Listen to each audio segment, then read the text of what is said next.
Oh. Peace and grace, everyone. Good evening. Rachelle Wilson for Make Some Intelligent Noise. And thank you for joining us once again here at Make Some Intelligent Noise, my home studio. And joining me today, I have some guests. As most of you know, we've been dealing with a lot of issues with violent crimes taking place in our inner city here in Wilmington. And that is not to discredit all around America where crimes are taking place in our inner cities. But rather than just talk about the problem and who's doing what and placing blame, we want to try in this community forum with my friends today, perhaps to offer some level of solutions. And we hope that you'll chime in with us on that. So let's get right into it. With me today, I have community activist and also the founder of the Delaware Peacemakers and Peace Movement, Brother Debro Muhammed. Thank you for joining us today. And of course, my dear friend, Kim Webb, activist, advocate for Tariq Downing and just prison reform all the way across the board, and a very strong supporter for Make Some Intelligent Noise. Thank you, Kim, for being here. Thank both of you. Thank you. So you guys know that we have been dealing with some issues in the community. The West Side, you know, Lieutenant Dan's over there, or was over there. Now he's just there. And the rest of us are, you know, we're dealing with the East Side. So why don't we start with the East Side? What's going on, Deborah? What's really taking place out here? What's taking place is the same thing that's taking place all over the city. People are suffering from generational poverty and community trauma. These are two very serious mental illnesses that stops the growth and development of people, and something that must be corrected in order to stop the killing that we are experiencing. Yeah, well, so generational wealth and generational poverty. So I know that I've talked to some friends who have said to me, what happened in the past doesn't matter. It's what can we do from here forward? And I have said to that friend, I think a lot of what is happening now is a result of what happened in the past. Not to hold a grudge, but to say, Sankofa, look back so you can know how to move forward. So let's start with what created generational poverty so we can then figure out how to create generational wealth. What has created generational poverty, in my humble opinion, is an extension of slavery and the fact that no one has valued the life of black people, and therefore they are not given the same resources and support to build the community and to do anything for self. We must always be dependent on somebody and be taught and trained to look for somebody else to do for us what we can and must do for ourselves. So generational poverty started as an extension of slavery, and we can all probably chime in on that. So here we are now. You have, and I'm not going to use the word black because in law, black means no standing and white means all law. So, all the lawful standing. So what I'd like to say is, whether it's pigmented or melanated or non-melanated or whatever, but, slavery got us to generational poverty. Now we have homes, we have cars, we have jobs. Why don't we have wealth? Why aren't we wealth builders? We aren't wealthy because all the money that comes into most of our homes only cover the basic necessities of life. When you're talking about we having home, we're supposed to have a home. When you're talking about we have transportation, we need transportation. These are basic necessities of life. But when you take and you make a person dependent on you for everything and not give him the opportunity to realize their true potentials, you're only going to create what you want, and that is a servant to you. When we talk about slavery, we're talking about a system that made slavery legal. It's legal for them right now to deprive and deny a lot of people or deny the resources and different things of this nature to people. Would they say that every system they had has failed the people that's out here committing these crimes and don't have any value on their life or anybody else's? Like they feel like that the only thing they have is or this is the only choices that they have is to act like and do what they do because of the environment and the conditions and the system has placed them in that. This keeps the system rolling. So one of the posts that I did the other day, or last Thursday I think it was, is I told a story about some little teeny tiny 10 and 11-year-old boys running around on bicycles, you know, like in a little gang. It's probably 7 to 10 of them in this little gang. And they're doing things that are completely inappropriate. I just ran into them. Oh, did you really? I was turning from the hospital onto Washington Street. They blocked the road.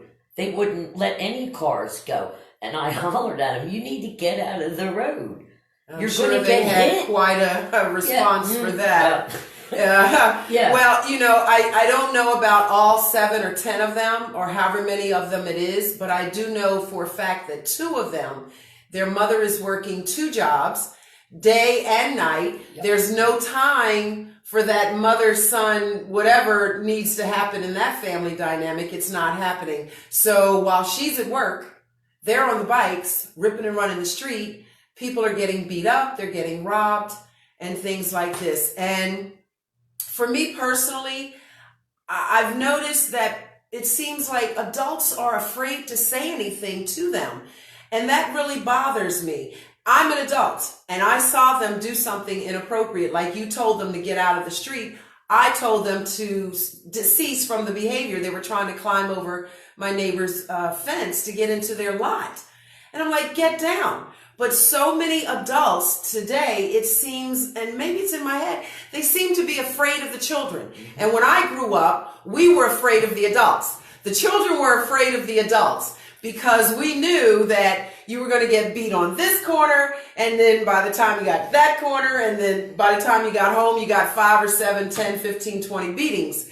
But now it seems like grown-ups will allow children to do what they want to do, whatever that is, because they're afraid if they say something to the child is going to attack them or behave inappropriately with them. And let's be clear, when I say child, because of my age and all of us are sitting up here, I think anything under 20, under 21 is a child. Mm-hmm. To me, it's a child. You know what I'm saying?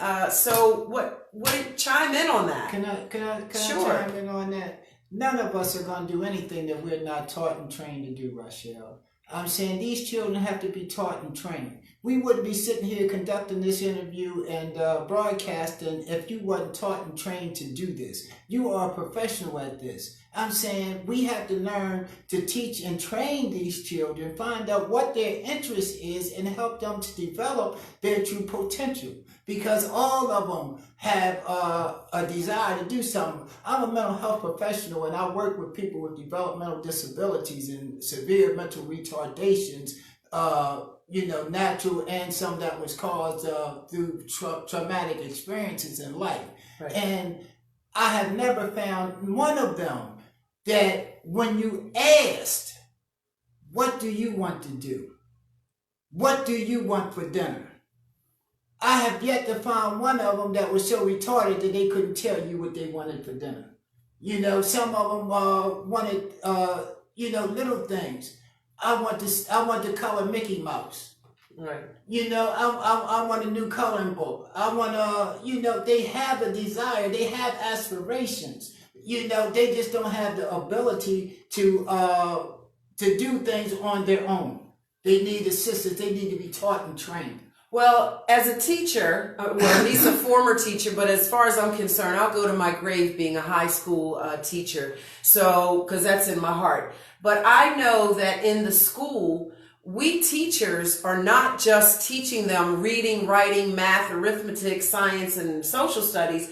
we build relationships with these people, with these young people, and we incorporate ourselves into the fabrics of who they are in trying to raise them and cultivate them and love them, and even step outside of the school sometimes and deal with parent or family issues, because we only have them from 7 in the morning until 2:30, 3 o'clock in the afternoon, unless we're doing an after school program. And then after that, they've got from 3 in the afternoon until 7 the next morning to get involved in whatever is available. So my solution to the crime, the violent crime, is to create more programs, fun things for children, young people to do, and find out what they like to do. Most young people in inner cities are very creative, artistic. You know, they like to, I mean, I'm not big on it, but the rap thing. I mean, you know, if you weren't born Jay-Z and Beyonce and these kinds of people, but, you know, that's fine. You aspire to become that. At least I would rather you waste 100 hours trying to, you know, be inspired to be like Jay-Z and Beyonce than to ride your bicycle around blocking traffic and attacking people for their money. So I think creating opportunities for them to tell us, what do you want? What do you as young people want? What do you want? Tell us so that we can help you with that. So we can provide that for you. Well, don't you think too that in school, I mean, you know, isn't the state of Delaware does the standardized testing? No child is standard. Right. I'm sorry. Good point. Blow that right out. They're not just standard people. Right. They're our future. Yes. But when even in us trying to solve the killings in the city, we must go to those most qualified among us, those who are actually done and are doing the work. And when you talk about education, and especially the education of melanated people, Dr. Omar Johnson is the leading authority in this area. He's in our city, and we need to consult him about education when it comes to dealing with stopping the killing in this city. I know that I played a part, and I helped and I supported and worked with, but a man who actually called the shots and picked the program and started the process is Minister Abdul Sharif. And he's presently in Atlanta, Georgia. He's the founder of the Dope Busters. He's the chairperson of the 10,000 Fearless. And these are people that are in the community, cleaning up the community. They may happen to be Muslim, or Minister Sharif, like myself, happens to be a Muslim, but it's not his religion that put him out there. It's the content of his heart. The content of his heart, yes. And knowing and having faith in the man that called the initiative and has set an example and have cleaned up the lives of melanated people for the last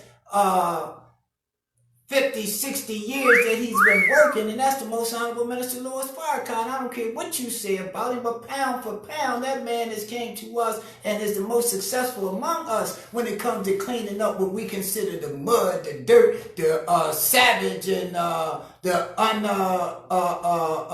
civilized among us. I'm saying, before I met the Honorable Minister Louis Farrakhan, I was one of those people. So I don't come out here to teach the religion. I come out here with what the religion has inspired me to do and what faith has given me, and that is a knowledge, wisdom, and understanding of how to correct the problem. And I say, and I put a post out today, that I want us to call Minister Sharif to come to town to help evaluate what we have to do, and I'm quite sure that at the end of the day, Minister Sharif will tell you, continue to listen to Brother Debro. Well, we know that coming up this Saturday at 9 o'clock a.m. in the morning, Councilwoman Michelle Harley will be putting on a Peace on the Street, a prayer God to protect our street. And I don't think she's going by a particular religion. I'm not sure on that, but I'm almost positive that it's for any denomination, whether you're Muslim or Catholic or Christian or Jewish or Buddha or whatever you are. We need to come together and bring some peace together on the street, because mothers are crying as their sons and daughters are dying. And that is not, that's like genocide on our children. And if you kill off all of our babies now, and again, babies to me is anything 21 and under, if you kill off our babies, then basically you're annihilating an entire race, a whole generation of people. But I have a solution. So we're coming to the table with solutions. This is my little grand idea, and I'm sure I'll get quite a bit of feedback on this. So why can't we take our returning citizens, people who have been inside the belly of the beast, learned a lesson or two, and I'm not talking about my pedophiles or anyone who would ever hurt a child, but I'm talking about my returning citizens who are now honest, upright, standing citizens. Take them, teach them how to become mentors, whatever nationality they are, whether they're melanated or non-melanated, I don't care if you're Asian, whatever you are. Teach them how to be mentors and send them into the schools. If we can send them into the schools now, perhaps we won't have to be concerned about later on. And I say that only because I saw a post on Facebook. Someone said it, and I can't think of this gentleman's name. He said, kids are not allowed to read the Bible in school, but they're allowed to read the Bible in prison. Mm-hmm. Maybe if they were allowed to read the Bible in school, they wouldn't go to prison. That's right. And we'll say the Bible, the Quran, the Torah, something. If you were allowed to read these books in school, and if not at home, but in school, then perhaps you would never get from the school to prison pipeline. You know what I'm saying? Yes. But I think the returning citizens that I've met, like Tariq, I haven't met him, but I know what you've told me. And when he comes home, he's an ideal candidate for this sort of thing. And many of the ones that I've met are like that. They're good, honest people who have served their time. Now they're coming home. They want to fit back into life. They want to give back to the community. Some of them even want to sort of pay penance, if you want to call it that, on a personal level. Right. And so they would love to work with the children and be mentors. The only reason that they're not is because us grown-ups, we don't allow them in our schools. They're not allowed to be in the school. And most of them are parents anyway. They're going to be in the school anyway. So let them be in there as a mentor. Give them a small stipend. It'll keep them useful. It'll make them feel great about themselves. And here we have these little kids, instead of riding bikes, they're hanging out with their mentors. And the mentor can tell them, I was in the belly of the beast. That's not where you want to go. And if you keep doing these behaviors, then you're going to be in the belly of the beast, as we know it as incarceration. But you said something interesting earlier, and I don't know that I can repeat it as well as you said it. You were once in the belly of the beast, but when you went, it was about rehabilitation, not like it is today about incarceration. And that's what I'm talking about as far as system. It's systematically designed to create and cause and continue the killing and incarceration of innocent people because it's systematic. When I first went to jail, I was 11 years old. And even as a juvenile in family court, I was sentenced to the Ferris Industrial School for Boys for a period of 6 to 8 months for the purposes of rehabilitation.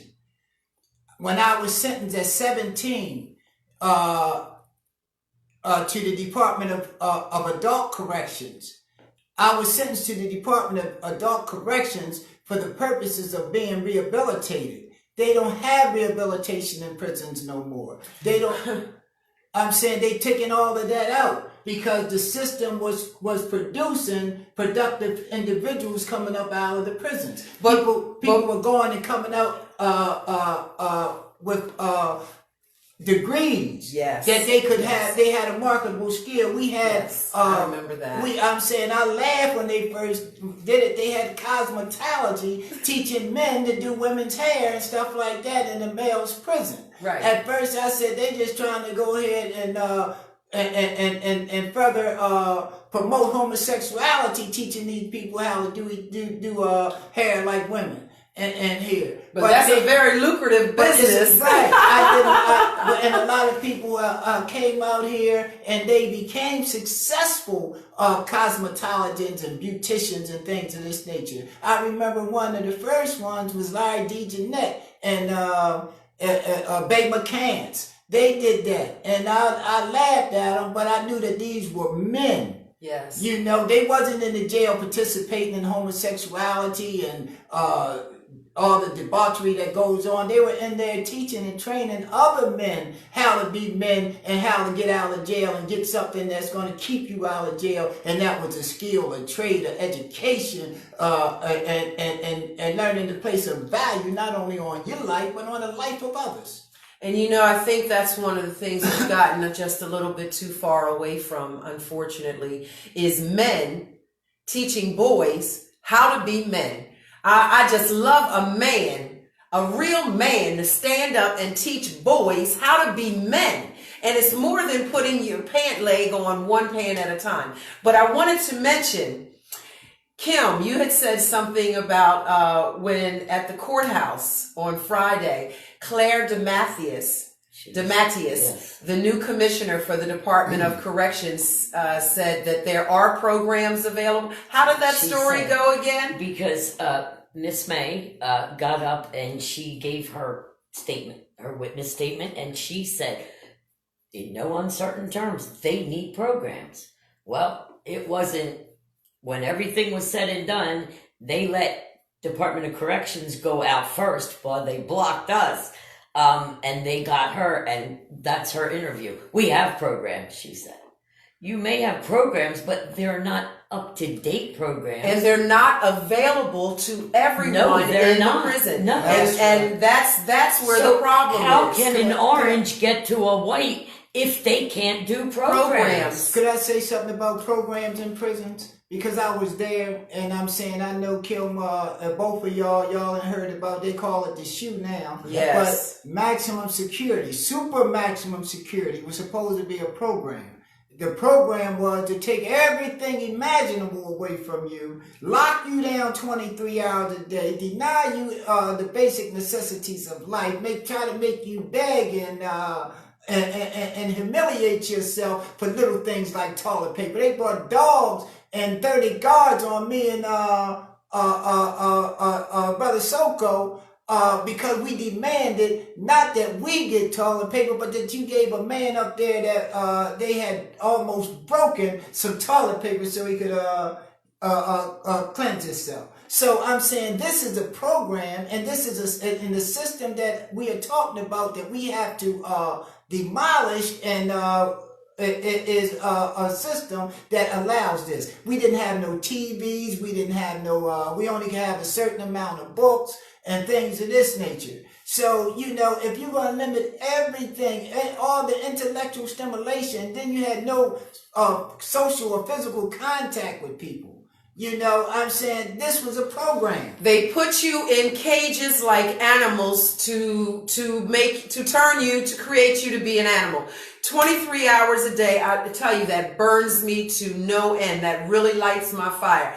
23 hours a day, locked in a cell. You come out for 1 hour to exercise, shower, and go back into your cell. And I think it's ridiculous. And it's even worse when you put two people in the cell for 23 hours a day, especially if they're not of the same yoke. Unequally yoked people, you know, that can cause a clash. And I think they do it on purpose, you know. And as I've stated before, I'm on the Department of Education for the Department of Correction. I've been made very aware of the programs that are made available to them. The tablet is a phenomenal thing. It's going to cost you every bit of your arm and your leg. So for those people in prison that don't have arms and legs, family support, financial to pay for that, they don't get a tablet. But on the tablet, you are able to learn. There are certain programs that the Department of Labor has chimed in and put on to the tablet so people can learn. But going to college, getting a college education, or anything to constantly keep you stimulated, sorry, it's not available. And it's not available if you're not in an all-white uniform. And again, something that, without going too far down that road, I'll say this on behalf of Miss May. God loves that woman. God knows she has a soul and a spirit that came straight from heaven. Yes, she is such a woman of forgiveness and love and healing. And so, but I'll say it this way. If they don't, this message is for Miss Claire DeMatteis. If you don't get some programs in there and start treating the people in the orange uniforms with some humanitarian decency, education, programming, and some help, mental counseling, emotional counseling, I can assure you what happened under, what was his name? The other commissioner? Phelps. What happened under Phelps is going to happen under you, Mr. Matthias. So the riot is just bubbling and waiting to happen again unless you guys really, the people, the powers that be, get some educational programs in there and cut out 23 hours a day. 23 hours a day should be for our absolutely insane, like Jeffrey Dahmer, and what's the other guy that had him in the basement, or was that Jeffrey Dahmer? Had him in the basement, cut him up and ate him. Those people should be for 23 hours a day with some counseling. But people like just regular situations, they shouldn't be like that. I think Can I say something that's ahead. real Yep. important? Prior to the February 1st riot, I submitted to the governor. It wasn't Governor Carney. Governor Carney was just getting ready to come on board. It was Governor Markell. The prisoners had sent me a petition with over 300 signatures asking that the commissioner then allow me to advocate for them and try to bring attention to the plights and the needs and the suffering of the prisoners, and he ignored it, and the riot happened. This same petition has been given to Governor Carney, who has yet to act on this request from prisoners.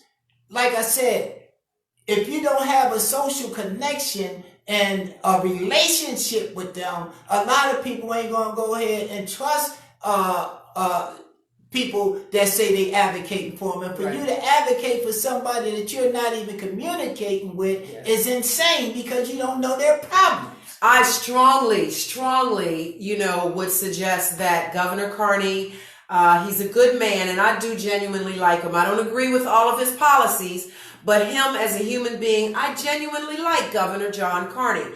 And I strongly would recommend that he take his little crew of protection, his CIA or whoever his bodyguards are, go inside of every prison in the state of Delaware, since you are parens patriae, and get to find out what's really going on. And do not call Claire DeMatteis first. Do not tell her that you were on your way. Just show up at the prison. You are the governor of the state of Delaware, and for every governor in every state, go into the prisons that you command and see what's really happening. Now, I went to Governor Carney's office to make a visit to talk with him and ask him to put me and a few other good folks on an independent grievance council. This is what I am seeking from Governor Carney. I wasn't able at this point, I have not yet gotten that, had that visit or that conversation with Governor Carney, but I will continue